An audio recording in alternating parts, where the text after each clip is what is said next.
రాజధాని ఒక రాజధాని కూడి రాజధాని కూడి కదరా మనకు రాజధాని అవసరమా? పనికి మళ్ళీ ఏమి నడుపుతున్నారు పిల్లకాయలుగా? రాజధాని ఎంత అవసరమో నేను చెప్తా వినండి. నీ పిల్లం ఎక్కడుందిరా? కోయిటాలో ఉందిగా. ఎందుకు? అక్కడ అంట్లు పని చేసుకుంటే మనకు సాయపడుతుంది. అదే మనకి రాజధాని ఉంటే ఇక్కడ ఏదో ఉపాధి చేసుకుని మనతో ఒకటే ఉండేది కదా. అక్కడ దాకా పోయి బతకాల్సిన అవసరం ఎందుకు వచ్చింది? రాజధాని లేదు. ఒరేయ్, నీకు డిగ్రీ పూర్తి ఎన్నేళ్ళు అయిందిరా? 5 సంవత్సరాలు అవుతుంది తాత. మరి ఉద్యోగాలు ఎందుకు చేసుకోవట్లే? జాబ్ నోటిఫికేషన్ ఇవ్వలేదు. నోటిఫికేషన్ ఎందుకు రావట్లేదు? రాజధాని లేదు. అదే రాజధాని ఉంటే పెద్ద పెద్ద కంపెనీలు వస్తాయి, ఉద్యోగాలు వస్తాయి.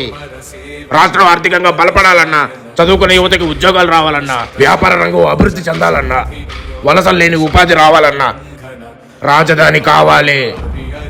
రాష్ట్రం అన్ని రంగాల్లో సమగ్రంగా అభివృద్ధి చెందాలంటే రాజధాని నిర్మాణం అవసరం. వీలైతే రాజధాని విలువలు నేర్పు. రాజధాని ఎందుకని నవ్వులు పాలు చేయకు.